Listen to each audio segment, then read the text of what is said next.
pero keep your eyes and your ears open so that we can listen to the Word of God. Tayo po'y manalangin. Panginoon, maraming pong salamat.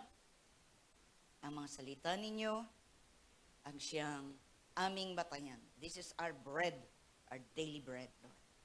Salamat po na pangungunahan niyo po ang inyong alipin. Tagoy niyo po ako sa likod ng krus ng aming Panginoon sa Kristo. Kayo po ang mangusap, ang mga salita ninyo ay makapangyarihan sa lahat. Pinasasalamatan ka namin sa mensaheng ito sa pangalan ng Panginoon sa Kristo. Ito pong aming samudalangin. Amen and amen. Actually po, sinabi ko po kay Pastor Sam, ako na lang po ang mangangaral. Kasi meron po akong nais na ituloy dun po sa mensahe ko po nung isang linggo. So, nung isa pong linggo, na naipahayag ko yung buwan ng Abib or Nisan. At deliverance, yun po. It's an act or instant of rescuing.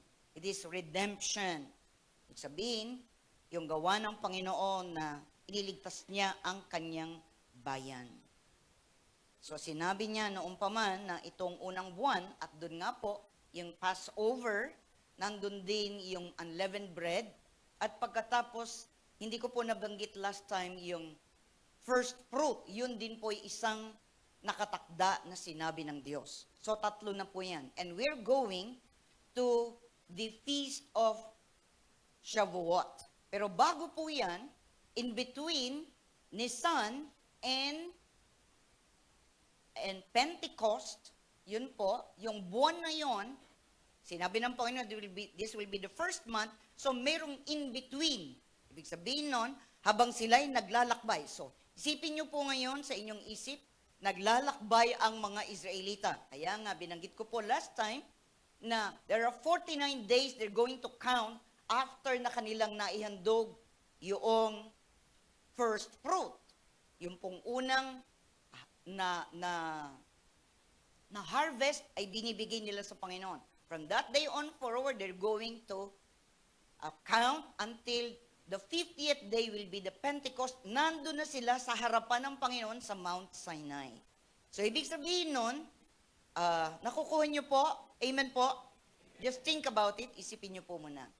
So, yung araw na yan, ang buwan na yan, they are traveling. Yung pong unang-unang buwan, which is Nisan, between March and April, yun ang Passover, yung pagkabayubay ng Panginoon sa krus ng Kalbaryo, yun ang unleavened bread, walang libadurang kakainin, at yung unang bunga ay ibibigay sa Panginoon. Tatlo pong sunod-sunod na feast yaan. Tatlo pong sunod-sunod. Ngayon, in between that, there was the Omer. You remember po, yun ay sinabi ko sa inyo, it's a measurement kung paano nila kumbaga timbang, tinitimbang nila yon. It's an omer, it's a weight. Yun po ang ginagawa nila. Hanggang sa sila ay makarating doon sa Mount Sinai. So, in between that is the month of Ziv or Iyar. Yun po. So, basahin po natin yan on the paano po naging ganun ang pangalan. Month of Ziv or Month Iyar. So, yung pangalawang buwan po is called Ziv or Iyar. So, next slide please. Ayan po. Sa unang hari, chapter 6, dyan po nababanggit yung month na yan, yung pangalan. Noon po, ang sabi lang nila, first month, second month, third month, yun pong gano'n. Pero yan, in 1 Kings chapter 6 verse 1, ay nakatala na po ang talatang iyan. Sabi po noon, now it came about in the 480th year. Tingnan niyo po, no? Eksakto ang Biblia. He will always tell them, it came about in the 480th year after the sons of Israel came out of the land of Egypt, in the 4th year of Solomon's reign over Israel, in the month of Ziv, which is the second month, that he began to build the house of the Lord. Tapos po, verse 37, in the 4th year, the foundation of the house of the Lord was laid in the Mount of Ziv. Sa Tagalog po, sinimulan ni Solomon ang pagtatayo ng templo nung ika-80 taon buhat nang umalis sa Ehipto ang bayang Israel. So tingnan niyo po, no? 430 years na ang bayang Israel ay nasa Ehipto. So, nung lumabas sila, that's 430 years, then add some more, which is 480 years, nung itayo yun talagang templo. Kasi, ipatatayo pa lang ng Panginoon yan yung tabernacle, habang nandun sila sa wilderness.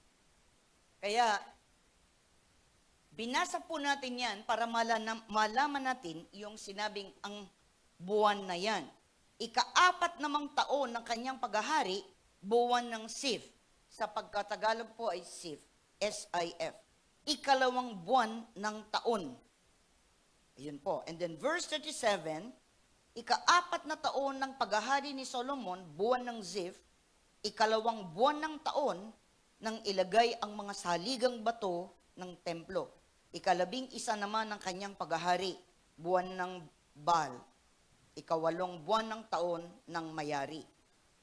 So, ang Biblia po, kapag may sinasabi siyang eksaktong mga dates, mga kapanahunan, ay we have to take note of that. So, ito pong month na ito is called the month of Ziv or ER. How did it become ER? Yun po, basahin natin with the next slide. Ayan po. Ano po ang pagkakaiba niyan? Ito po, before the exile, bago sila na padpad sa Babylonia. If you remember po, I'm taking you in the history, no? Tinitake ko na po kayo sa history ng Israel. So, nung sila'y napunta na ng Israel, nanatili sila doon, at pagkatapos noon, there was the Babylonian captivity. Nang sila'y pinarusahan ng Panginoon dahil dinisiplina sila ng Panginoon dahil sa kanilang pagsamba ng Diyos-Diyosan maliban sa Diyos at ang kanilang hindi paniniwala sa mga sinasabi ng Diyos. Kaya nga, there was the first one and then the second one. Kaya ito po yung difference. Before the exile, the Israelites typically identified months by their numerical order. The second month. Kaya, Ziv was a Hebrew or Canaanite term meaning light or radiance. So the name ER was adopted from the Babylonian calendar named Ara or Aru during the captivity. Alam ko may mga pangalan diyang Ara. Is there a name here?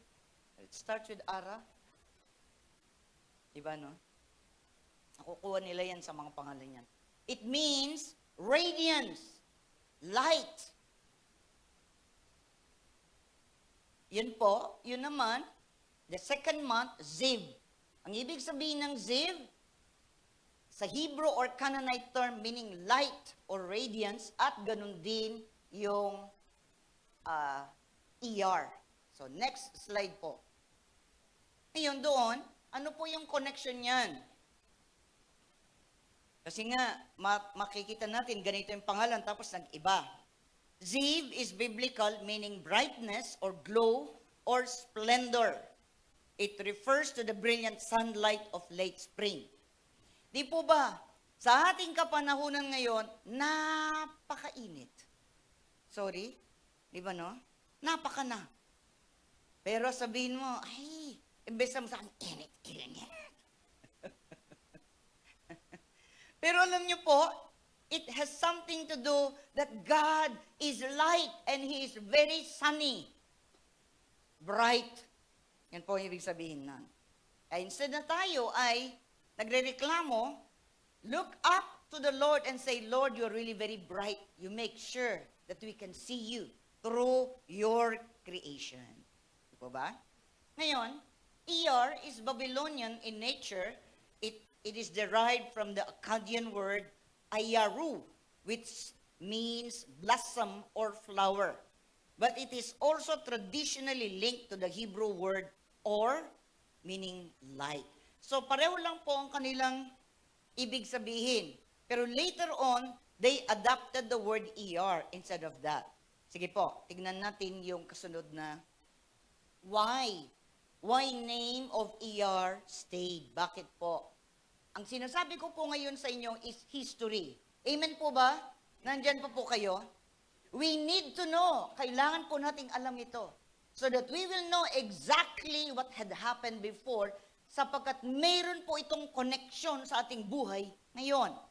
So ngayon, after the exile, ibig sabihin po pag sinabing exile, yung Babylonian captivity, sila ay dinala doon sa Babylonia dahil sa pagdidisiplina ng Panginoon. Yung pagdating sa Babylonia, pagpunta sa Babylonia, yun po yung mga karanasan ni Daniel, yung karanasan ni Nehemiah, Ezra, yun ang karanasan ni Queen Esther, yun po.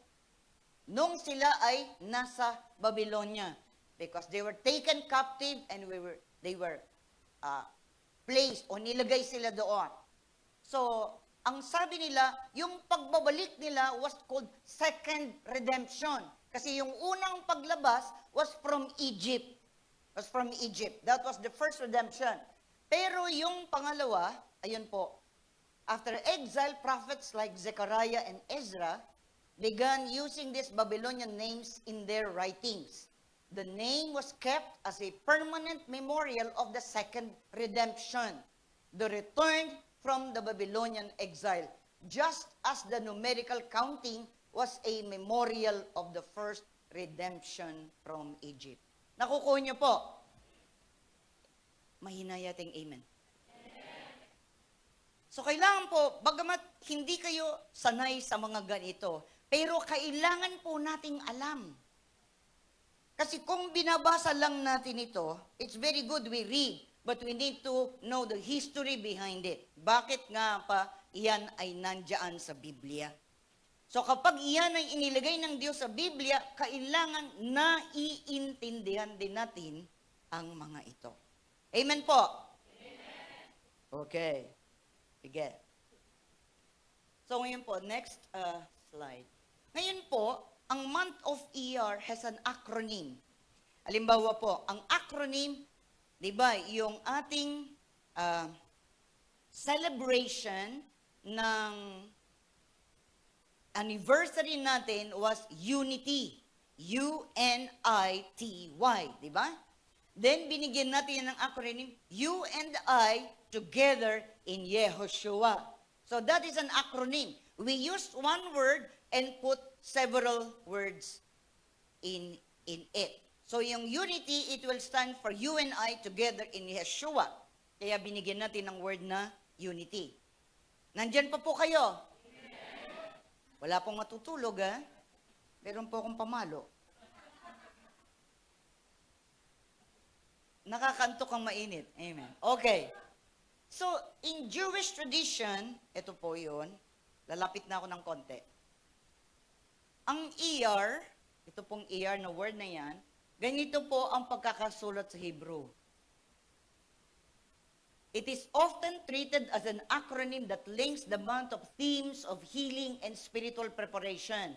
The most famous acronym is Ani Hashem Rofeka. Ito po, basahin natin, Exodus 15 verse 26. Let's go there. Para po alam ninyo. So, anong ibig sabihin niyan? Exodus 15:26. Huwag po muna kayo nga alis dyan sa slide na yan. Exodus 15:26.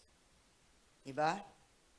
Ano po nakalagay sa Biblia nun, sa Tagalog? 15:26. Sabi ng Panginoon, ang sabi niya, kung ako, tignan niyo po ito ha, kung ako ay buong puso ninyong susundin, kung gagawin ninyo ang matuwid at susundin ang aking kautusan at mga tuntuning, hindi ko ipararanas sa inyo ang alinman sa mga sakit na ipinadala ko sa Ehipto. Napalakas yata yung boses.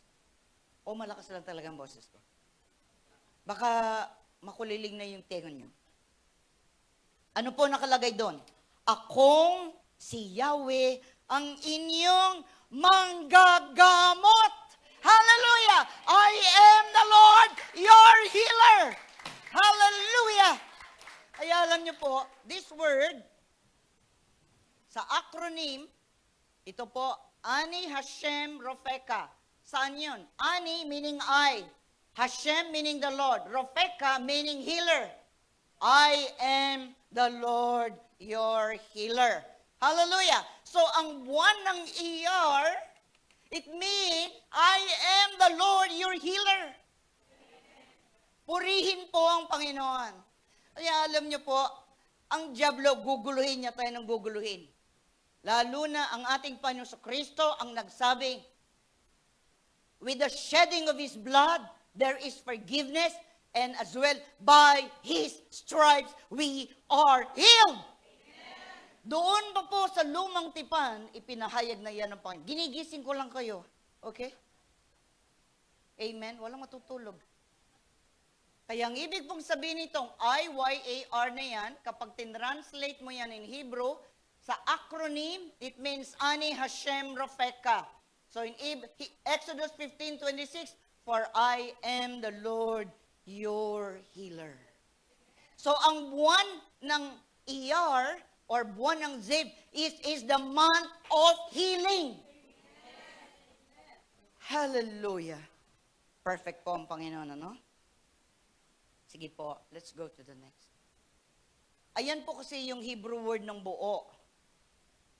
It means ito lahat yon. Hindi ko na po explain sa inyo yan. Pero ang sabi niya, Ani Hashem Rofeka, for I the Lord am your healer. So in Hebrew, the first letters of this word spells out ER. So it means from here, hindi ko na makita doon. Meron lang siyang kinuha dito. Ani Hashem Rofeka, ito yung buong Hebrew word, pero the acronym will become ER. Ani Hashem Rofeka. Yun ang ibig sabihin mo. It is very important po na alam natin ito. Dahil hindi natin alam, lumalagpas ang mga buwan at hindi natin alam kung kailan itinakda ng Diyos ang kanyang mga salita na magbibigay ng inspirasyon sa atin. If Nisan was the first month, dahil sabi niya, ito yung Passover. Kayo'y pumayo magmula sa kadiliman tungo sa kaliwanagan, from darkness to light, from bondage to freedom. Yun po. So while they were walking, the Lord told them. Yan pong lahat ng iyan ay mababasa natin yan lahat in the book of Exodus, as you will see later. Okay, let's move on. Amen po ba? Bakit sinabing month of healing? So basahin po muna natin, Exodus 16, verse 4. Exodus 16, verse 4.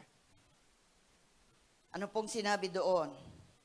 Sinabi ni Yahweh kay Moses, Exodus 15, verse 1, pauulanan ko kayo ng tinapay mula sa langit. Araw-araw, palalabasin mo ng bahay ang mga tao para mamulot ng kakanin nila sa maghapon. Sa pamamagitan nito'y susubukin ko kung hanggang saan nila susundin ang aking mga tagubilin. So, yan po. So, naghanap po ako ng picture. Ayan po yung picture. Kumukuha sila ng pagkain nila umaga. Ayan. Ito po. Para lang po makita ninyo, parang dew yan sa umaga, then they will collect. Pero nakakatuwa po dyan, teka, tignan natin yung Exodus 16 verse 4, pagkatapos po, 14 and 15. Sumusunod po ba kayo? Open your Bibles. Nang mapawi ang hamog, nakita nilang ang lupay nalalatagan ng maliliit at maninipis na mga bagay na animoy pinipig. So imagine niyo po, pinipig. Alam niyo po yung pinipig, ano? Okay. Masarap yun. Mahal na yun. Di ba yung mga pinipig? Ito po yung unang bunga na green, tapos binabayo ng ganon, kaya maninipis yun.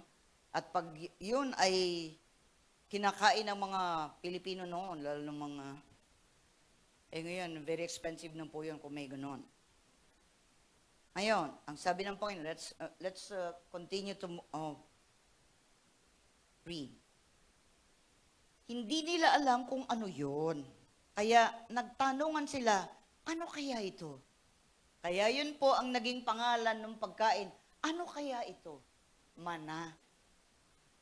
Sinabi ni Moses, iyan ang tinapay na bigay sa inyo ni Yahweh. At ito ang utos niya tungkol dyan. Bawat isa sa inyo ay kukuha ng kailangan niya at ng mga kasama niya sa tolda. Kalahating salop sa isang tao.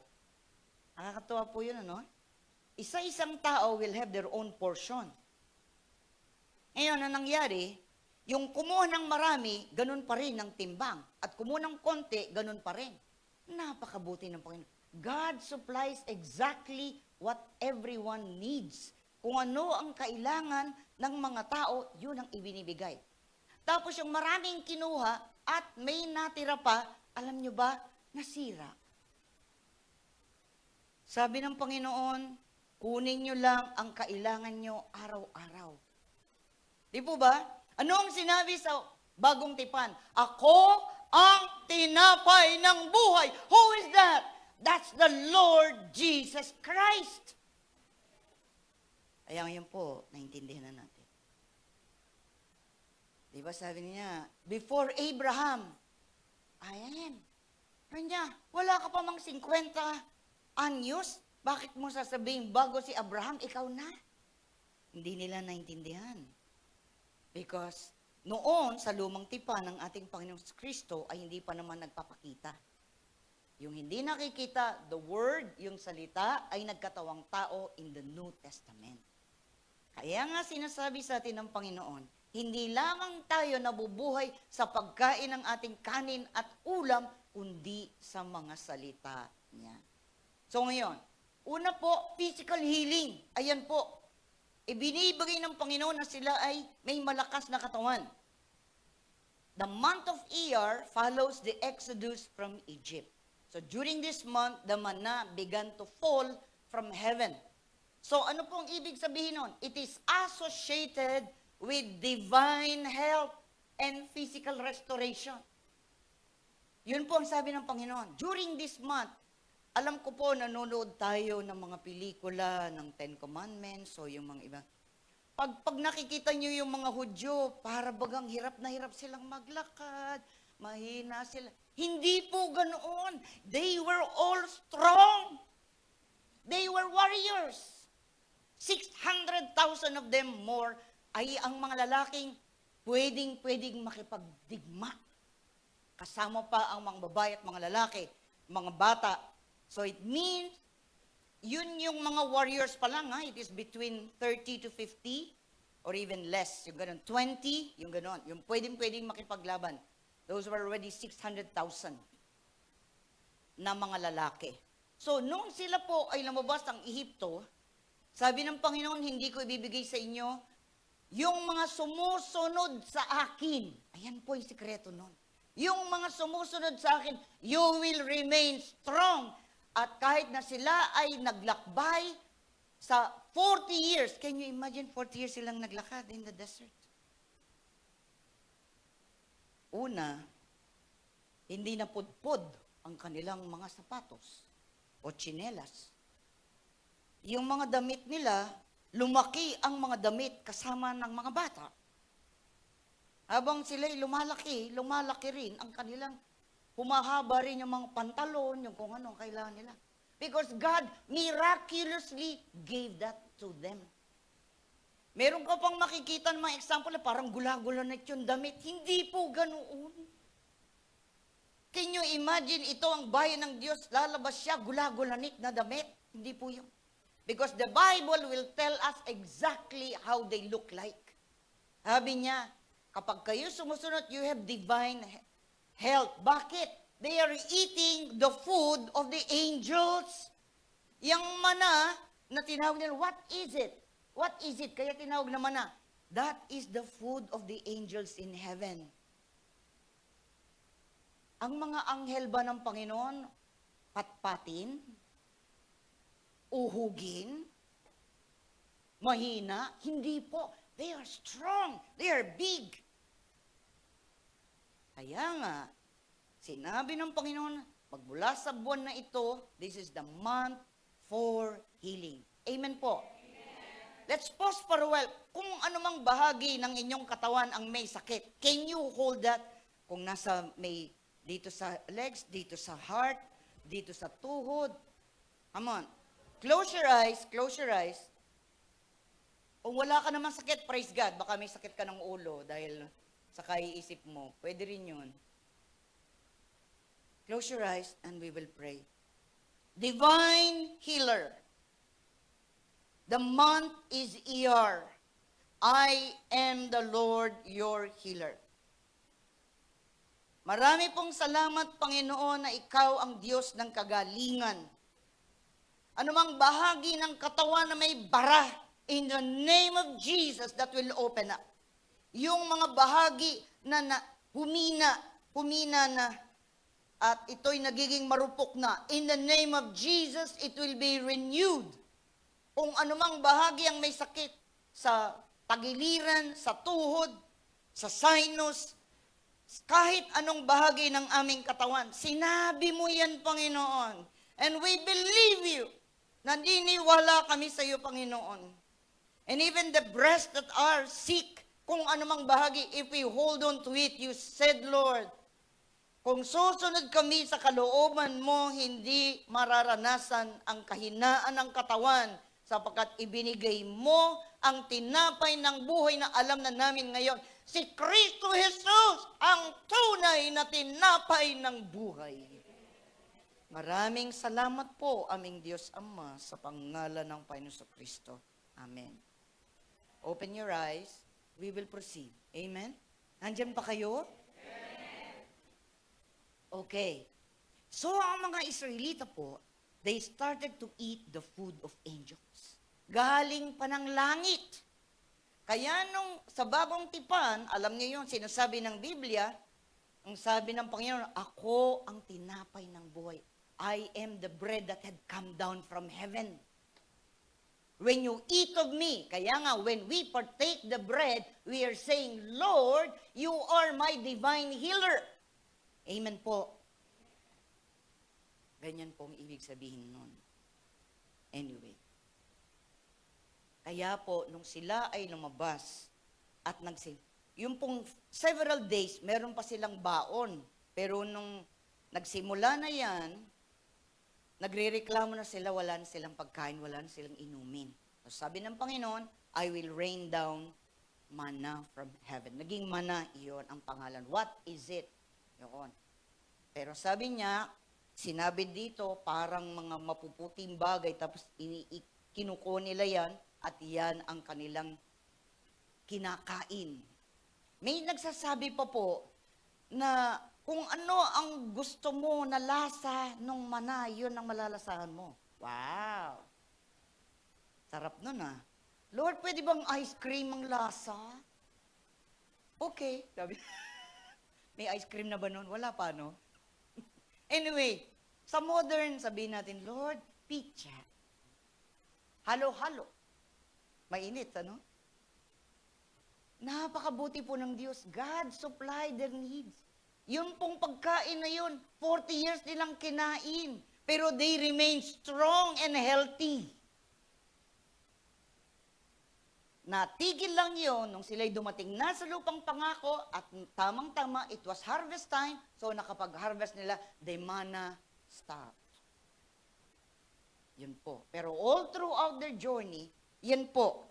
Ang mga bagay na yan na ating sinasabi ko ngayon is while they were walking, going out from Egypt, going to Mount Sinai, because that is where God will give them the Torah or the laws. Yung mga Ten Commandments and all other ng laws nila, mga instruction ng point, how to live, how to take care of other people, the widows, the mothers, the fathers, lahat, nandoon na lahat.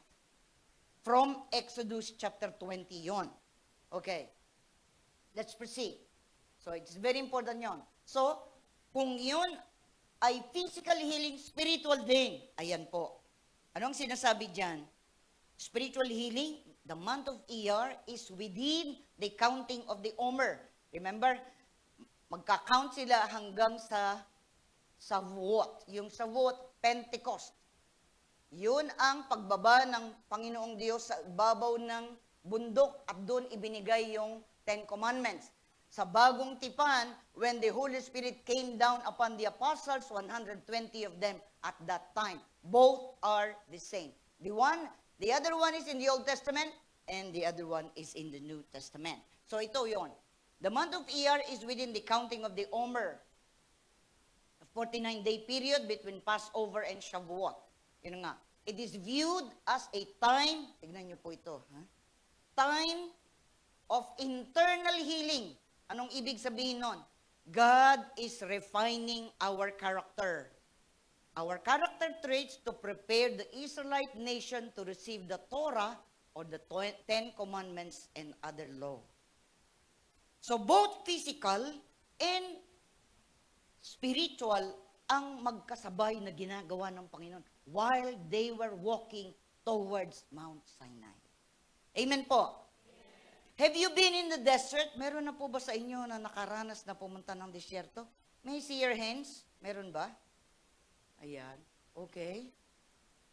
Ang talagang desierto, yung mga pumupunta doon sa Doha po, meron yung tinatawag nilang sand dunes. Yun ay sand from the sea na na-imbak ng hangin hanggang tumaas ng tumaas. Tapos, meron pong mga pumupunta doon na mga land cruiser na malalaki at yun ay tamang-tama. Merong ibang klaseng gulong ang ginagamit nila doon para hindi sila mag-sink because they will go from mountain to mountain. Yung ganon. Ngayon, syempre po sa disyerto mainit. Pero napakabuti po ng Panginoon. Meron silang payong pag-umaga, which is the cloud. Sumusunod yung cloud sa kanila.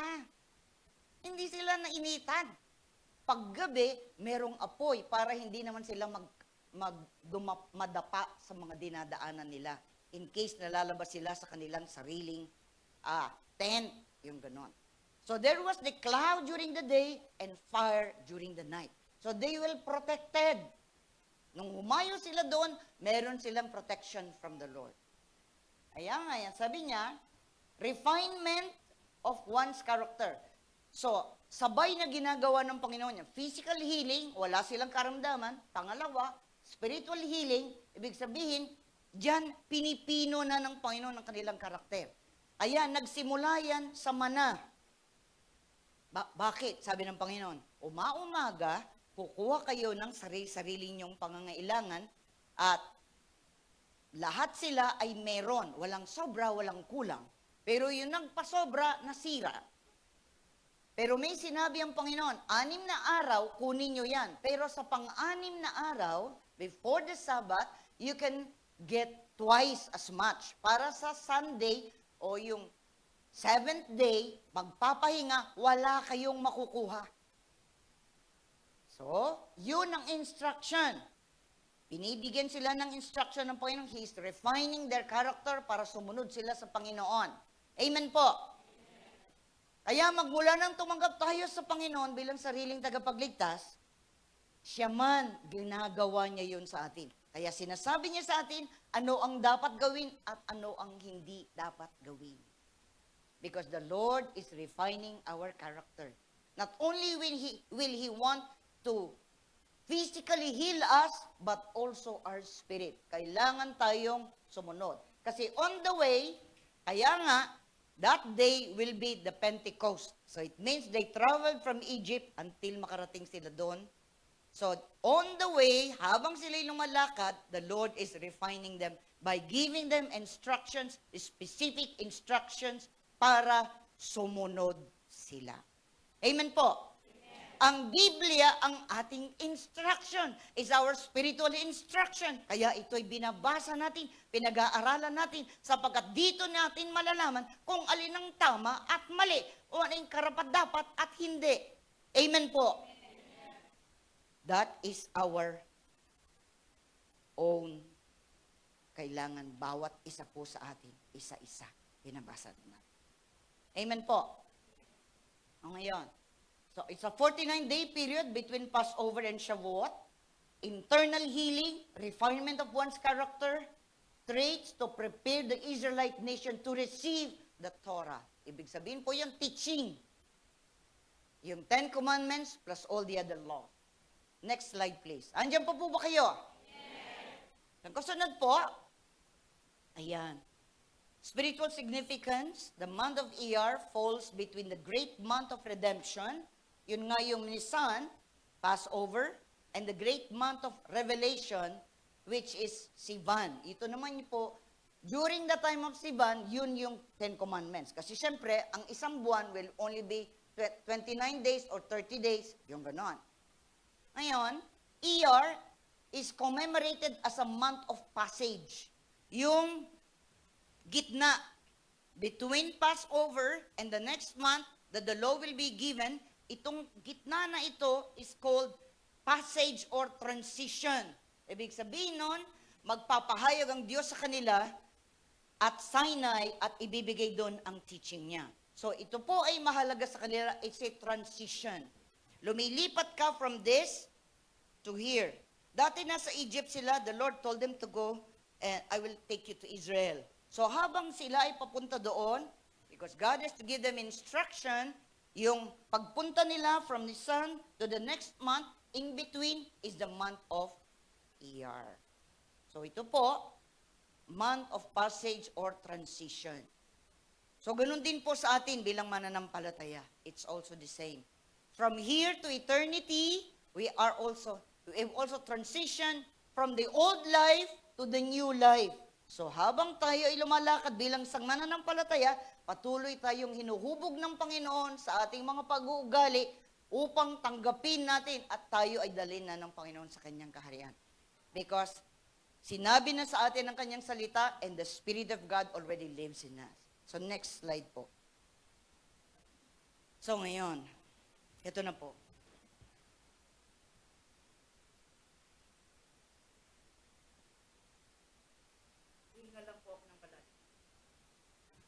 So ito po, hindi po masyadong maliwanag pero nakalagay po dito kung saan sila nanggaling. Nandiyan po ba kayo? Are you looking the same? Ayan po, no? Ito po, this is during the Passover. Nandito sila sa lugar na yan. Ito po. And then, ito na, yung kasunod, lalabas na sila. They brought the body or the bones of Joseph. Diba? Pinagbili niya noon, when you go, sabi niya, go to the promised land, because alam niya na ganun nga ang mangyayari, you bring my bones. So they were bringing his bones dito sa lugar na ito. And from here, they will pass the Red Sea. Ito. Dito po, alam niyo po, yung Red Sea is considered their baptism. Water baptism. Sila galing sa luma, papunta doon, and so they pass through the waters. Talagang sinadya ng Panginoon, doon sila pupunta. Nandyan pa po ba kayo? Okay. So ngayon, ito na, tapos sumusunod si Paraon at ang kanyang mga charioteers. Ayan. So sila ay lumipat dyan. Ito po, dito sa daan na ito. From 4, and then, ito yung, wala silang mainom na tubig, tapos ibinigay ng Panginoon yan, naglagay siya ng puno doon. Because Jesus died on a tree. That is the Lord Jesus Christ. Dito po yun. Ngayon, dinala sila sa tubig. Ayan. The manna and the quails dito sa lugar na ito. So, from here, ayan po ang travel nila. Ayan ang travel. Ayan po, ikot-ikot, ang ganyan. Later on po, if you want this, we're going to put it sa GC ng mga para makuha nyo po. So, makikita nyo yung lahat ng journey nila. Ibig sabihin yan, from Exodus chapter 12 to Joshua chapter 7. Yan po lahat ang history. Ito yung mapa kung saan sila pumunta. Amen po. Banda naman dito, put your eyes going here. Para dito naman, para hindi. Ayan po. So dito po makikita ninyo, Egypt to Kadesh Barnea, sabi niya. Ayan po, itong ganitong color. Ayan. Kadesh Barnea to Elat. Ito naman yung kasunod. them a lot to Jericho. Yun po. So, ang travel nila from here, where they went, ayan, paikot-ikot sila dito, paganyan-ganyan, hanggang sa Silay, andun. Nandyan po lahat ang mga number niyan, so hindi kayo malilito. Nandyan yan. Doon din po, when they will put up the tabernacle, ito po yon, the golden calf, lahat yan, nandyan po. So, through that picture, makikita nyo po kung ano ang kanilang journey. So, Israelites' journey from Egypt to Sinai represented a spiritual transformation. Amen po. Matagal silang nakatira sa Ehipto for 430 years. And Egypt was already in their culture, in their system. Kailangan alisin ng Panginoon ang Ehipto sa buhay nila. Ganyan din ang ginagawa niya sa atin. Pag tayo ay tumanggap na sa Panginoon bilang sariling tagapagligtas, aalisin na ng Panginoon ang lahat ng mga bagay na kinagisnan natin na salungat sa salita ng Diyos. Amen po. Nandyan po ba kayo? Ngayon, it took them 40 years. Ay, matagal-tagal din, ano? At makikita natin in their journey, matigas ang ulo nila. Nung minsan, nagsawa si Moises. Sabi ng Panginoon, speak to the rock. Ang ginawa niya, tak, tak. Na-disqualify si Moses because he did that. Sabi ng Panginoon, if Jesus will die, the rock, it will only be once for all. It will not be repeated the second time. Kaya nga, he was disqualified. Joshua has to proceed because the name of Joshua means Savior. He will be the one to cross to the promised land. The law cannot cross because the law is not enough to change us. We need a change inward, which is the Lord Jesus Christ. Pag tinanggap natin ang Panginoon sa Kristo bilang sariling tagapagligtas, the change will come. Amen po. Hindi lang yung alam mo, kailangan namumuhay na siya sa buhay mo. May pagkakaiba po yun. Maraming mga tao, alam nila, knowing it is not enough. Living by it, obeying the Lord is the best. Amen po.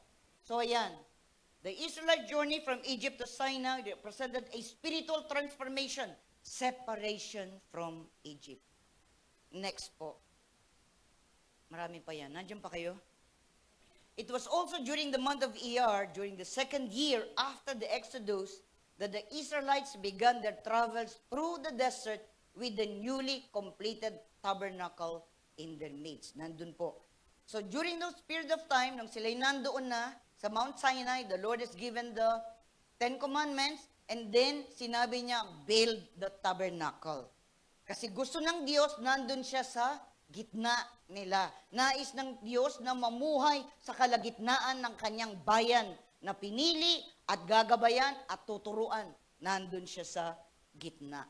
Kayo, Iyar represented the first month that the Shekinah glory began leading the tribes to the promised land. Ayun po yung verse, Numbers chapter 1, verses 1 to 4. Yung Exodus chapter 40, verse 17, sundan niyo pong lahat yan sa book of Exodus. You will know exactly kung ano po ang nangyari. Let's proceed. Ayan po. Nung ang tabernakulo ay ginawa na, that is their arrangement. Ano po nakikita niyo doon? Ano pong itsura nila? Anong itsura nito? It's like a cross. Di ba? The cross. The tabernacle is here at nandyan po yung mga Levites. Nandyan po yung place ni Moses. Tapos, nandyan po yung arrangement nila kapag sila'y lumalakad. So, nasa gitna, nandyan ang mga Levita, Kohanim, Moses, Judah. Ito po. Issachar, Zebulon, this is the first camp. Second camp, the tribe of Gad, Reuben and Simeon. Ayan po yan. Yun, Asher, Dan, Naphtali, Manasseh, Ephraim, Benjamin. So, yan po ang arrangement nila. Hindi po sila magulong maglakad. Amen po? When they were walking, if you have ano bang tawag doon? Yung nakikita mo from above, yung, ha? Drone, yun. Kung merong drone nung panahon na iyon, makikita mo ang formation nila. Their formation is already the cross. Dito pa lang po sa buong yan, ipinapahayag na ng Diyos, even in the Old Testament, that Jesus will die on a cross. Kaya, yung cross in the New Testament, alam na ng Panginoon yun even before. They were already walking in that way. Sa sentro, sa gitna ang Diyos, yung tabernakulo at nakapaikot ang Levitas, si Moises, and then they move forward. So merong nandoon na may nasa north, south, east, west. Yung ganun po. Kaya ganyan po ang arrangement nila nung sila ay naglalakad.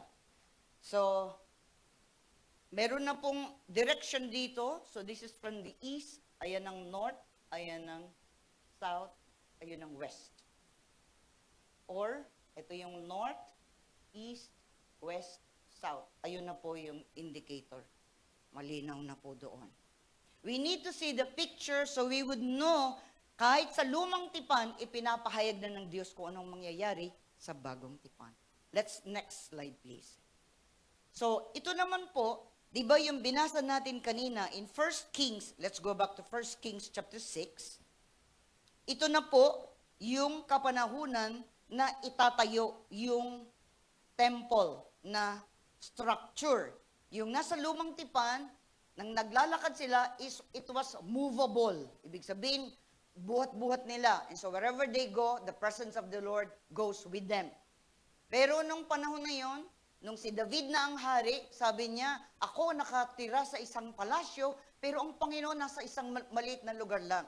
So he has in his heart to build a temple for the Lord para kanyang maging permanent place. Pero hindi ipinahintulot ng Diyos na si David ang gumawa sapagkat sabi niya, you are a man of war. Your hands are full of blood, sabi niya. Your son, Solomon, means peace, kapayapaan, siyang magbibuild ng temple. So if you go to 1 Kings chapter 6 again, doon po natin mababasa na binanggit yan. In the same month. Can you imagine? God is a God of timing, of order. Tiniming niya. It was in the same period, during the month of Iyar, that the temple was built. Yun po yung nakita natin.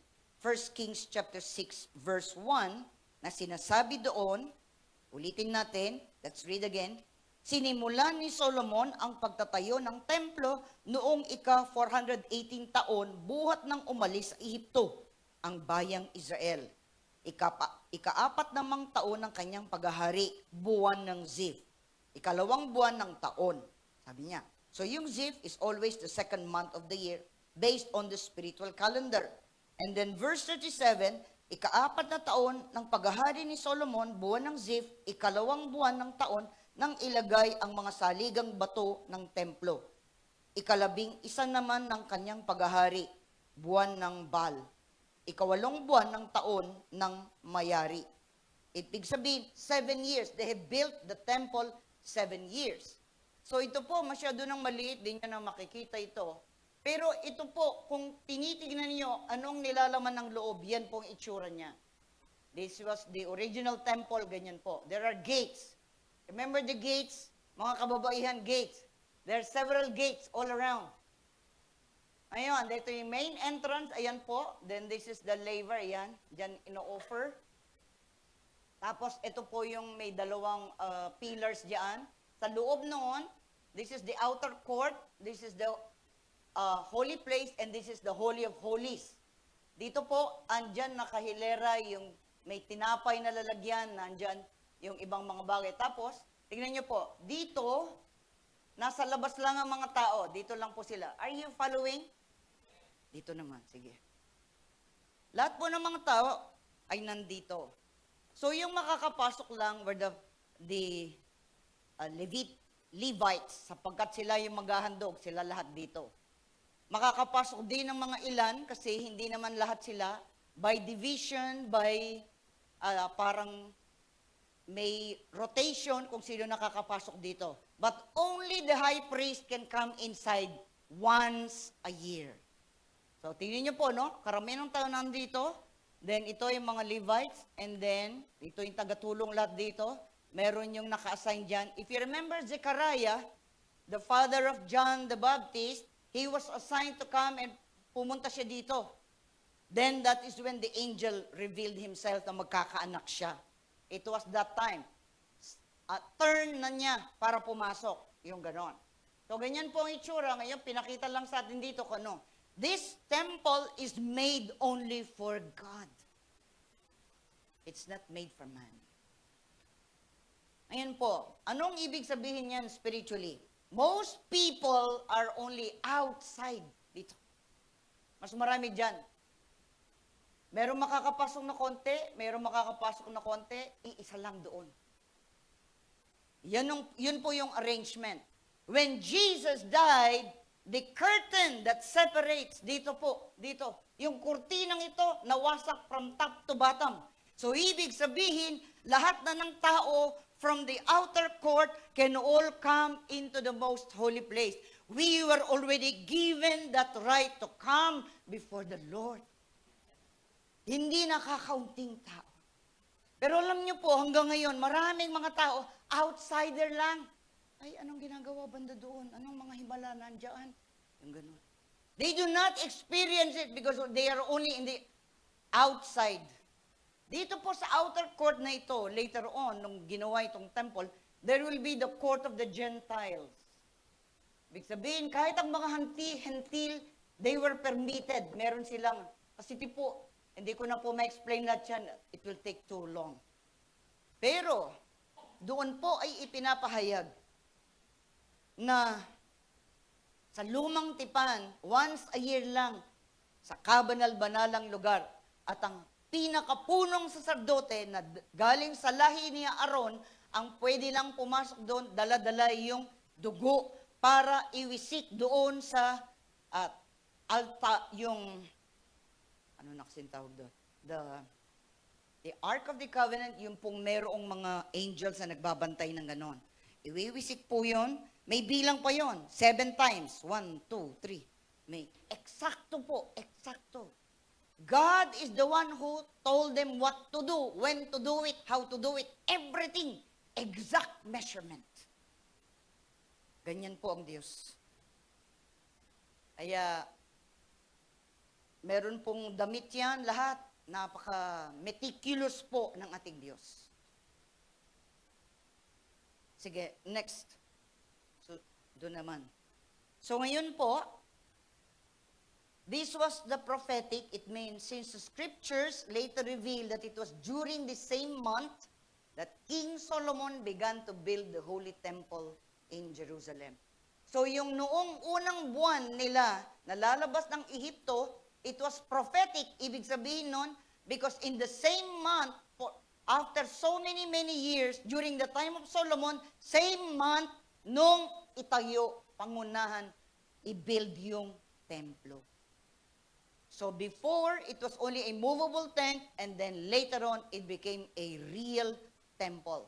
It's called the Temple of Solomon, dahil si Solomon ang nag-build. But that temple is only for God, para ang Diyos ay manatili sa kanila. Kapag po nandoon, ang presensya ng Diyos, it's called the Shekinah glory. Kitang-kita nila, a cloud will cover it.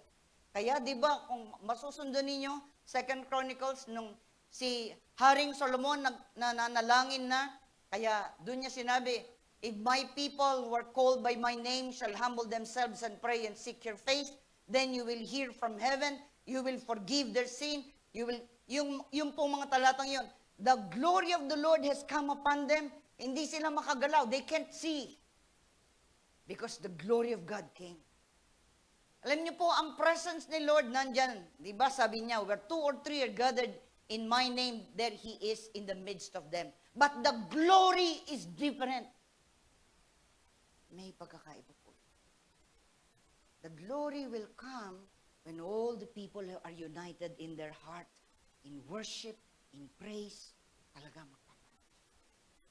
His presence is always there, and many times we don't see it with our eyes. But when the glory is upon them, it's called kabod. Diba, yung isa, pinangalanan niya yung kanyang anak, Ikabod, the glorious departed, sabi niya. Kasi that was the time when the Ark of the Covenant ay nakuha yun ng mga Pilistino. Because the sons of Eli, dinala yun sa battle. And so they lost the battle and the Philistines took the Ark of the Covenant. Pero kahit saan nila ilagay, inilagay sa may kanilang Diyos na si Dagon ay nabuwal. Tinayo na naman nila, buwal na nagkabasag-basag na. Because God can never be compared with anything made by our hands. He is the Creator. Why would we put Him into a something, bato, simento, kahoy? Hindi siya yun. Amen po. Eh, sabi niya sa Bagong Tipan, they that worship me must worship me in spirit and in truth. Sa kapamamagitan ng banal na Espiritu at ang katotohanan, which is the Word of God. Amen po. I think that's the last one, di ba? Okay.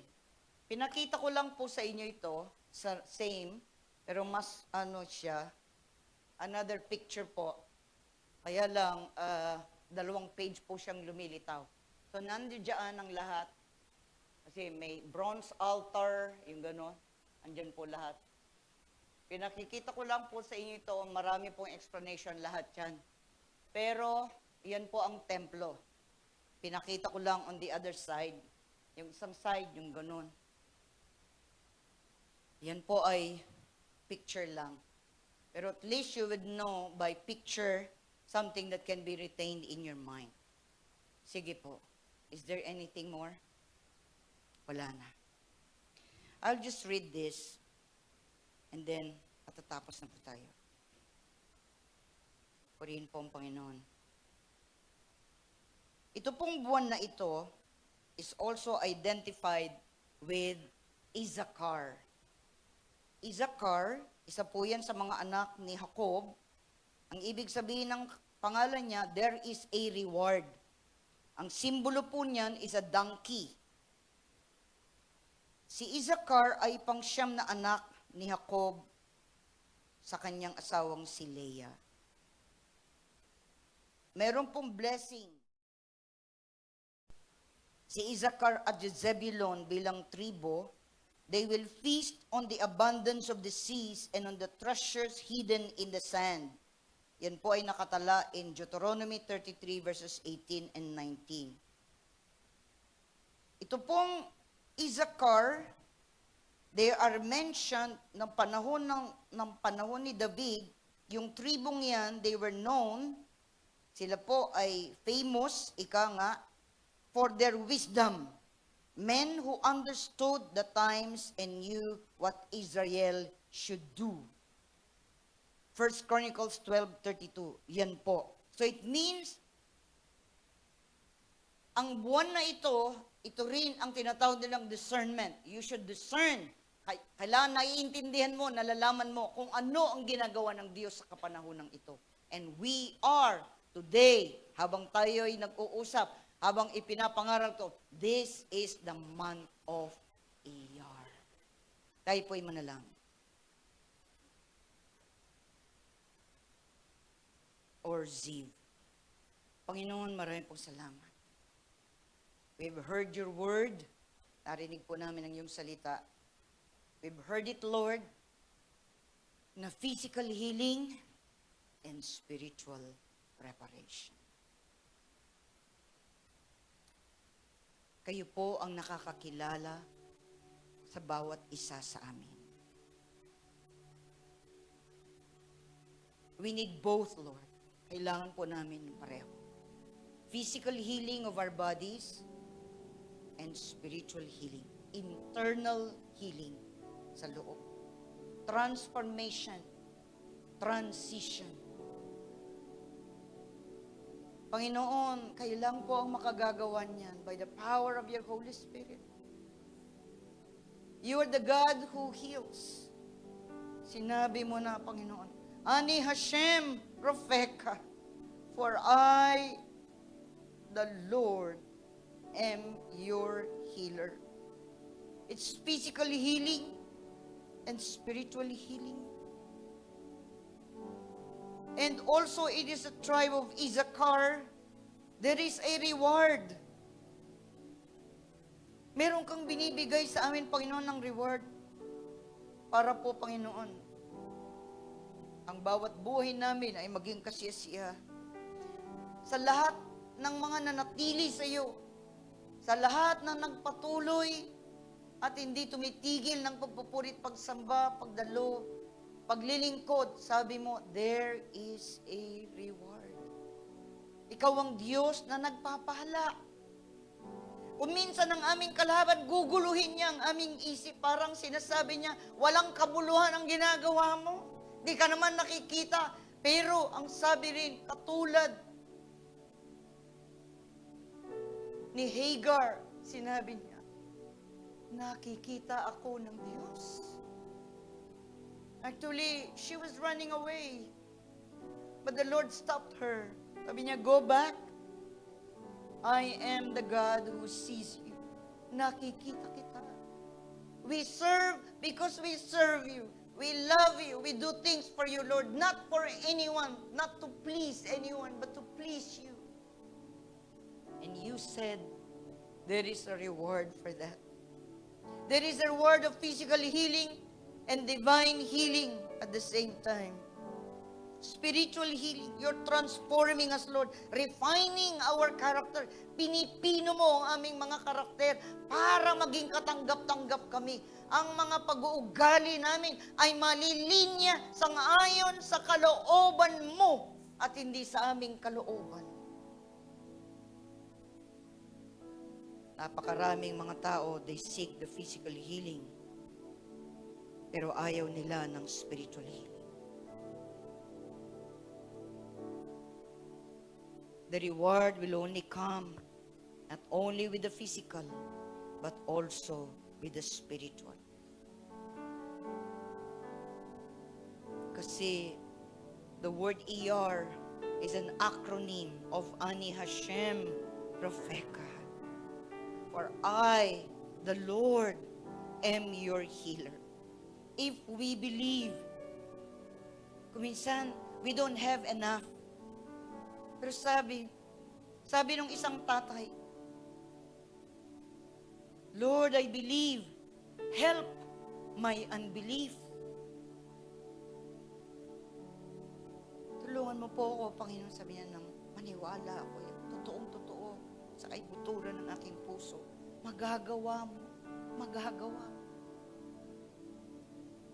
We have to yield our bodies to the Lord. Sabi mo, we are the temple of the Holy Spirit sa bagong tipan. Kami na yung templo. The Holy Spirit will live in us. Kapag tumanggap tayo sa Panginoon sa Kristo bilang sariling tagapagligtas at manunubos ng aming buhay, then nandoon na rin ang banal na Espiritu. And out of your belly will flow rivers of flowing water. O sabi niya, He will guide us into all the truth. Because Jesus said, you shall know the truth, and the truth shall set you free. Ano man ang pagkakatali, ano man ang mga bagay na aming ginawa noon, we pray, Lord, we will move on. We don't only want the physical healing, but we want the spiritual healing also. Pinipino mo ang aming mga karakter para magningning ang Panginoon sa Kristo sa buhay namin. Para totoo. No pretension. We are not actors and actresses in the kingdom of God. We humble ourselves before Him. Nagpapakababa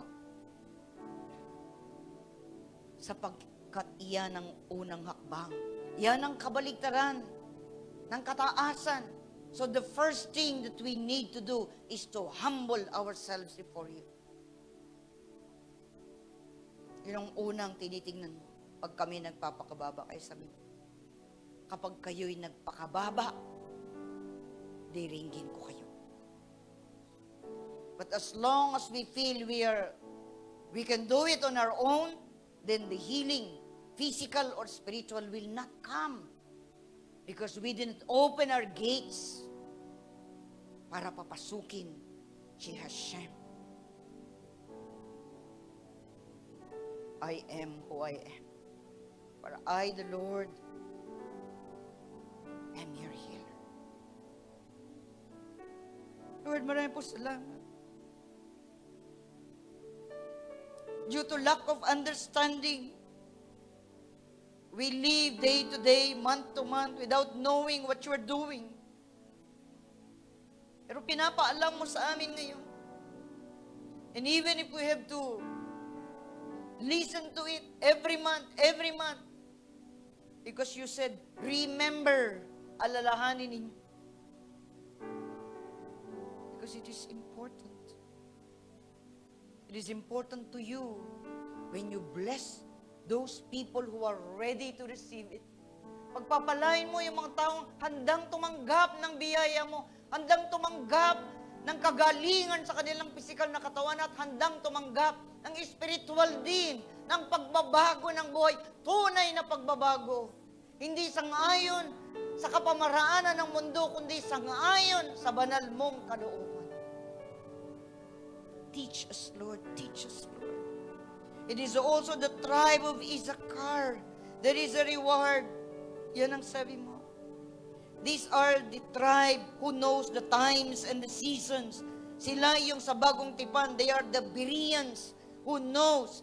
Binabasa nila. Hindi lang sila nakikinig. Sila mismo binabasa nila ang mga talatang yon to make sure that they also can read and understand. Maraming salamat po, Panginoon. We thank you. We praise you, Lord. Thank you, Jesus, for the month of ER, or for the month of Ziv. It is light. It is bright. Let the brightness of the glory of God, the Shekinah, may we encounter you, Lord, truly yung totoo. It's not a copy. Hindi lang kami nangongopyo because our parents were like this and so we will be the same. No. It is a personal relationship with you. It's not a hand-me-down from generation to generation. It's a person.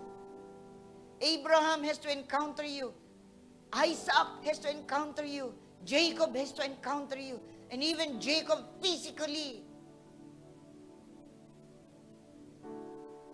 Ang pangalan niya ay deceiver. But it was changed to Israel. He wrestled and he prevailed. So the man was changed. And then it became the 12 tribes of Israel. Israel, who was Jacob before, an unchanged man. But when he fought with the Lord, encountered with the Lord, he was never the same again. The same way sa amin ngayon, Lord. We need a personal encounter. We need to know you for who you are, not for others.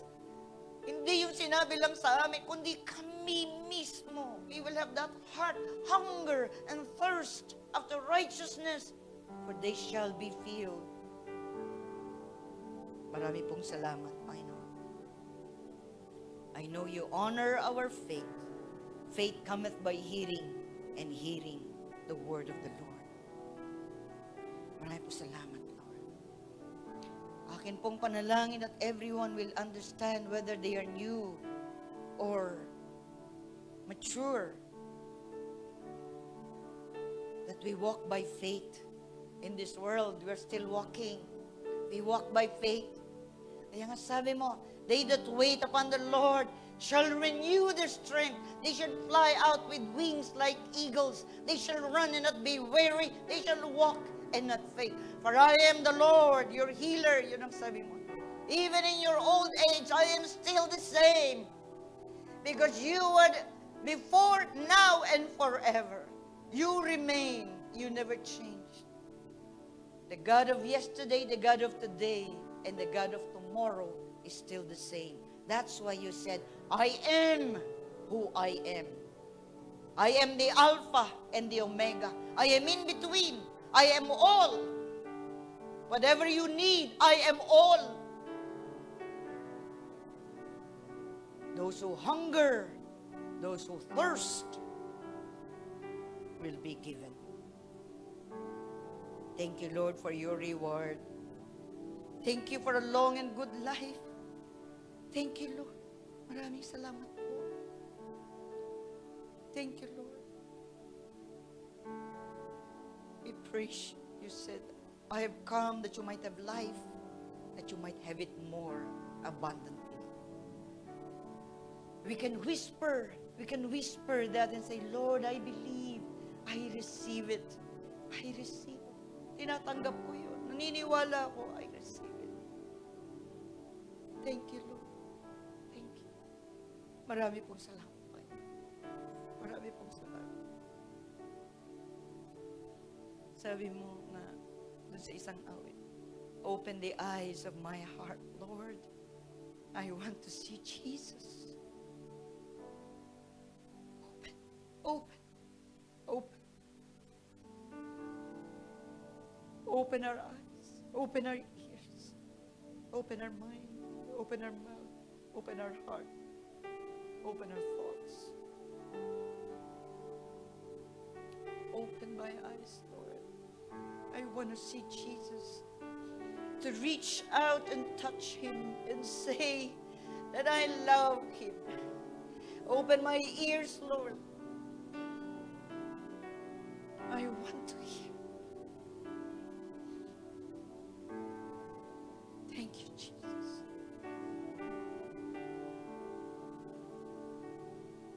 Please teach me to listen. If our ears are open, you say to the Lord, please teach me to listen. Open my eyes that I may see. Open my ears that I may hear. Reach out. Reach out. Raise your right hand towards the Lord. Lord, I'm reaching out to you. Help me. Help my unbelief. Help me where I am right now. Teach me to listen.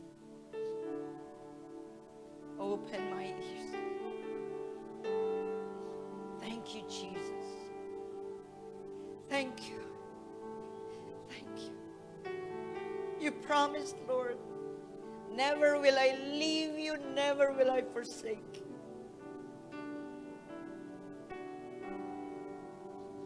You have always been the same.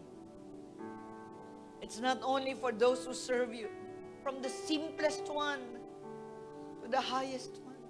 It's still the same. He is the same God of yesterday, today, and forever. He will never change. He is still, I, the Lord, am your healer. I am the Lord, your healer. If you believe that, say that to your heart. Say that to your mind. Say that to your body. Speak to your body. Let my body be aligned. Let me take that manna. When we take eating the bread and drinking of the cup, you claim that for yourself. You claim that personally. Lord, we thank you. We praise you. This time, Lord, you are still the God who heals. Ayang, open my eyes, open my ears. While our eyes are closed, the Lord is passing by. Alam niyo yun? He's passing by by one. He knows every one of us. Alam niya. Walang bagay na hindi siya alam. Alam niya. Alam niya. Alam niya. Alam niya. He knows He knows our tears. He knows our difficulties. He knows our trials. He knows our pain. He knows our tribulation. He knows our weakness. He knows our strength. He knows everything about us. We are fearfully and wonderfully made. The Lord is ministering to you one by one. Hallelujah. Thank you, Jesus.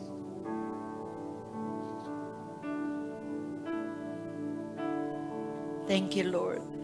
Thank you. Thank you, Holy Spirit of the living God. Thank you, Father. Thank you, Lord Jesus. Thank you, Holy Spirit of the living God. Mahasyana, uhuroy, ay kihamani, aduranadi, ashikara. Paranay, nahusyana ni hakara ni harana.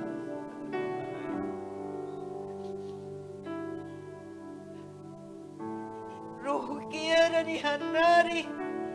Masaradi kiyara hanara. Hamasara ni yara bahatay. Ruhi ayakisi hiriyana. Hay! Oh! Masira bahatay. Kiyara ni hanara ni yara bahatay.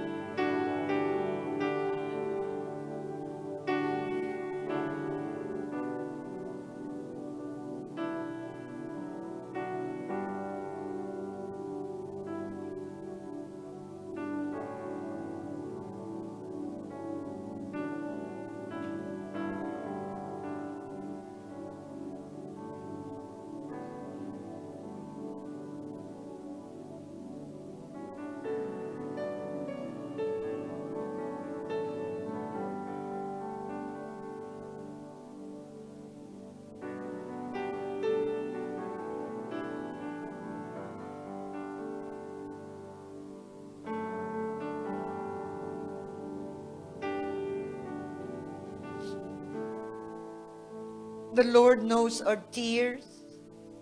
The Lord knows our longings. The Lord knows the deepest part of our lives. He's here because He wants to deliver us from our own thoughts, from our own emotions. He's here to heal us, to heal the brokenhearted and set the captives free.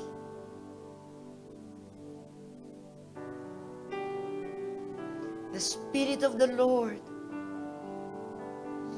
is with Jesus, and Jesus said the same thing.